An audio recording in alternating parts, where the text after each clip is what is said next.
Alright.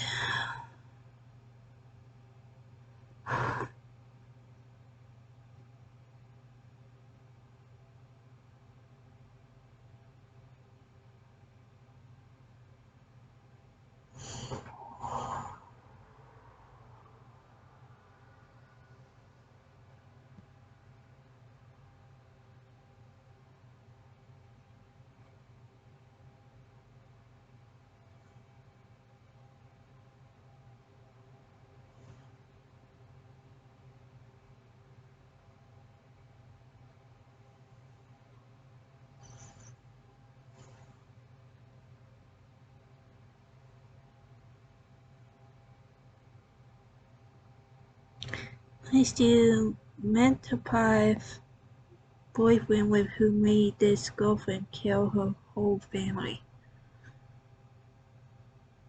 Why?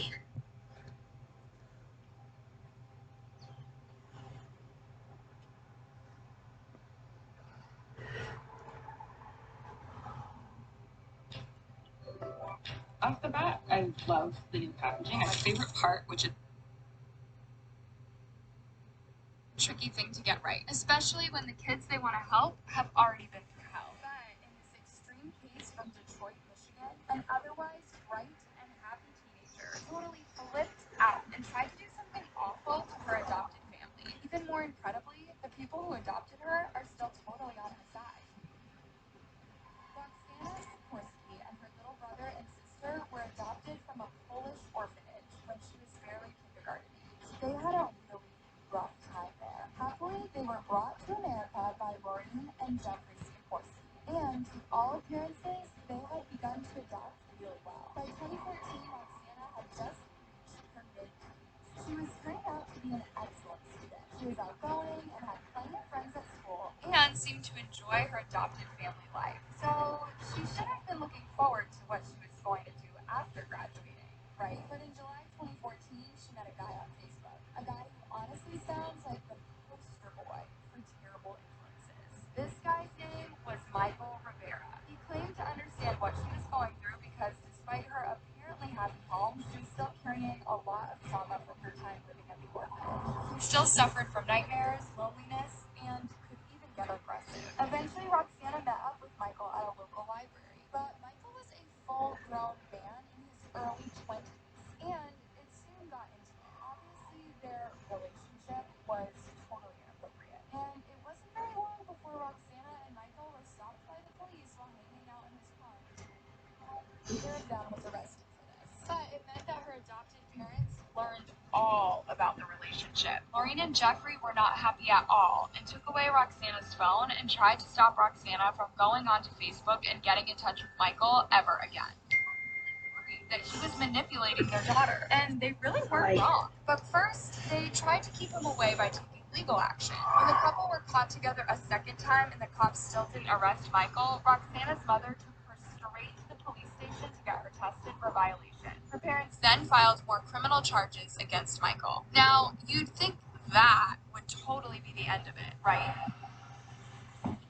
And it didn't happen. But Rivera clearly thought he had the solution to all his problems. This is where it goes from weird and pretty sketchy to totally terrifying. Over August and September 2014, the pair hatched a horrible plot to help Michael avoid the statutory charges against him. Brace yourselves, because this is really bad. At 2 a.m. on October 17th, 2014, Roxana went into her little brother's bedroom with a filleting which she repeatedly used on his.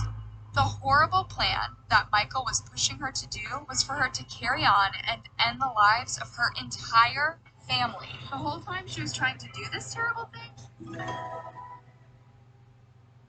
Sorry, guys.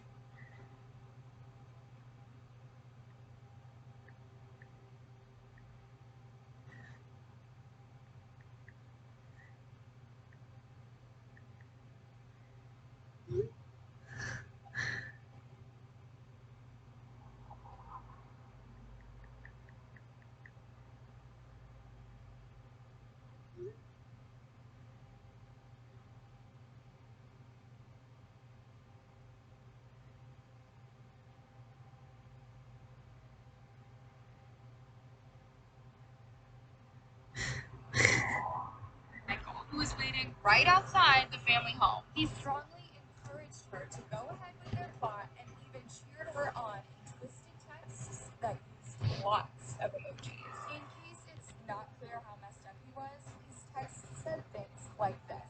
Baby, I'm here, just the throats on both of them. Just their necks, baby, at the artery. How cute. To this text, Roxana apparently replied with, I can't, I'm not a psycho. But she did go ahead with it anyway. After badly injuring her little brother, she went after her even younger sister. But thankfully, by then her poor brother's screaming and shouting had woken up their parents. They quickly put a stop to it and called for help. Roxana immediately dropped her weapon and they both ran from the house. While she and Michael went on the run, her brother was treated for his injuries. Thankfully, he was able to recover from it completely. But I can't even begin to imagine how you cope with a horrible shock like being attacked by your own sister. It's all so totally bizarre.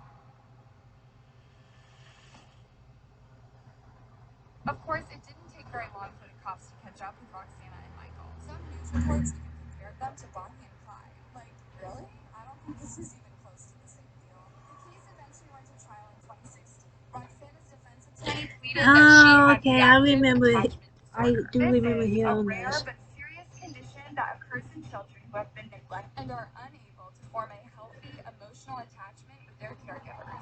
This is a really well-known issue, and it's often one that people who've adopted bring up. Usually, you'd think an adoption is a happy and straightforward event, right? But especially if the adoptee has had a lot of trauma, like in this case, it can really mess them up further down the line.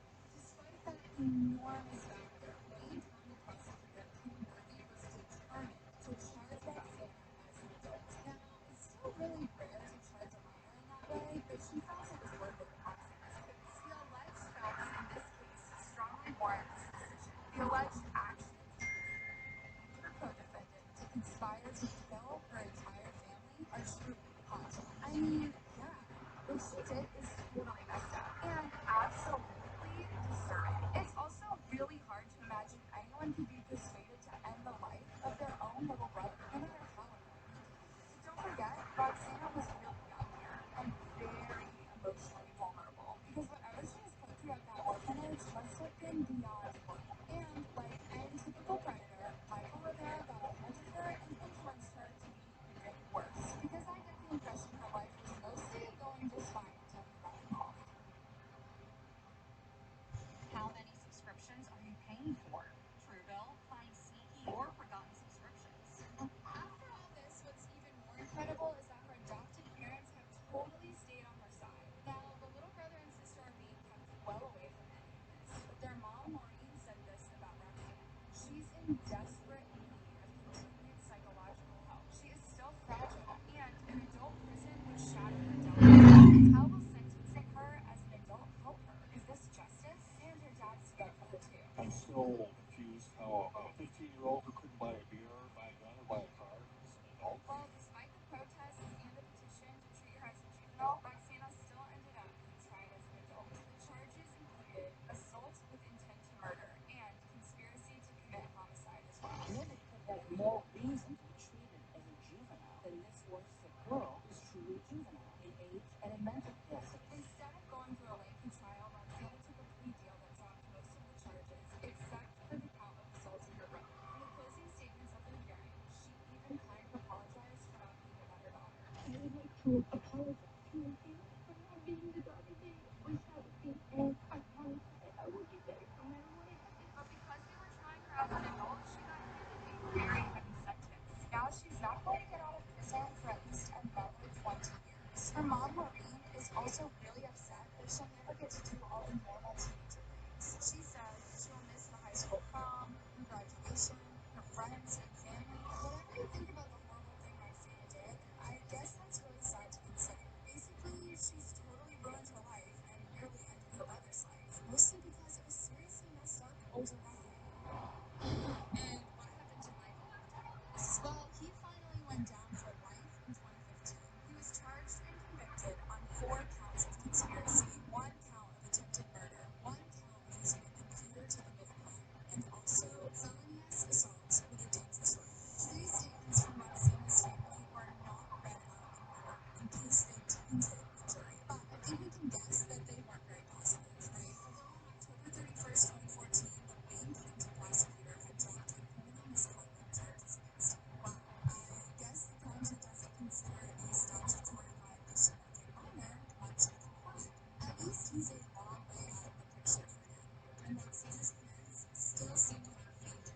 and are still appealing the verdict. So who knows how this will all eventually turn out. Vulnerable. She's young. I mean, obviously, if she got caught up with Rivera, who knows what could happen in prison, right? They've also argued that she didn't know what she was getting into by taking the plea deal instead of going through a full trial. Perhaps she'll eventually get out earlier, or at least earlier than it seems she will right now. Personally, given all that's happened, I'd probably sleep with one eye open and a lot of locked doors if I was living in the same house. Her parents are requesting mental health support for her while she's serving her sentence, and she won't be put into an adult prison until she's old enough, which is better, I guess. Well, she could get better, really. It's honestly kind of heartwarming that they still have so much faith that she can recover. I really hope that they're not wrong. What do you think about this?